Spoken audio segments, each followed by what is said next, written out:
በእኔ መውደቅ እናቴን አጣሁ፣ አባቴን አጣሁ።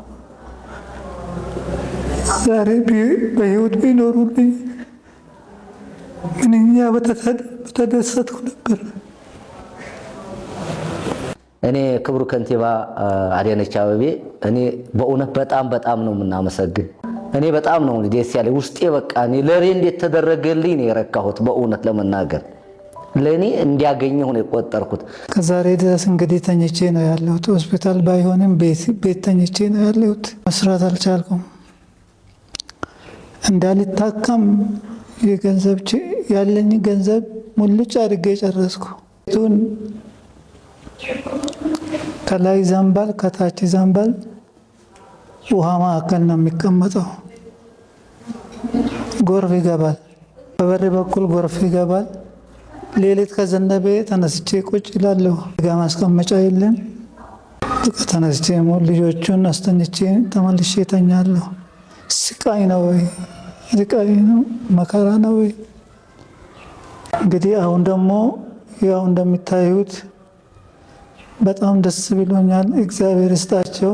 ሰው በሞራል ነው የሚሰራው። ሰው ተስፋ ይኖረዋል። በቃ ቢወርቅ አንድ ነገር ያገኛለሁ ብሎ ተስፋ ይኖረዋል። ይህን አደረገልኝ ለሌሎች ጥሩ ሪያ ይሆናል ብዬ አስባለሁ።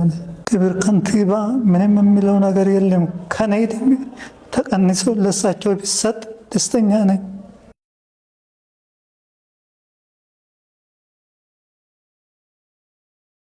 ለሌላውም አርአያ ይሆናል። በእውነት እኛ ሁሉ ተስፋ አለን።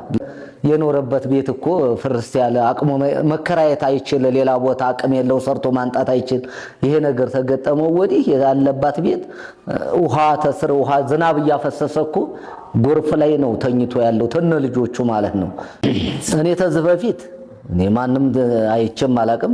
አሁን እኮ በጣም የረቀቀ በቃ ቴክኖሎጂ እኔ አሁን መኝታ የቀበሌ ቤቶች አይደለም እኮ ይሄ ህንጻ መሰራት ማለት ቀበሌ ቤቶች ራሱ እኮ እየተሰሩ ባማለ መልክ እኮ አሁን ምንም ባይናችን የሚታይ ነው።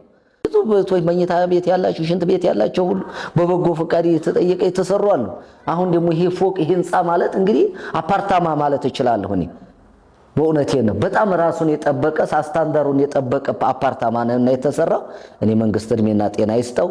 እኔ መልካም ነገር ነው። እኔ በጣም ውስጤ ረክቷል። በጣም ነው ደስ ያለኝ። እኔ ምንም የሚቀመስ የሌላቸው ነው እኮ ማዲና አመት በዓል እንዲውሉ የሚደረገው ምንም የሚቀመስ የሌላቸው ላውም በሽተኛ ደም ግፊት ያለባቸው ስኳር ያለባቸው ምግብ በልተው መድኃኒት መዋጥ የማይችሉ እኮ እየተደጎሙ ማደም አጋራቱ በትክክለኛው እየተደረገ ነው። እንደዚህ ሄዲ ሆይ ቤት ወይ ደግሞ በጣም መልካም ነገር ነው። በእውነት አይተን ማናቀው እያየን ነውና እድሜና ጤና ይስጥልን ነው የምለው።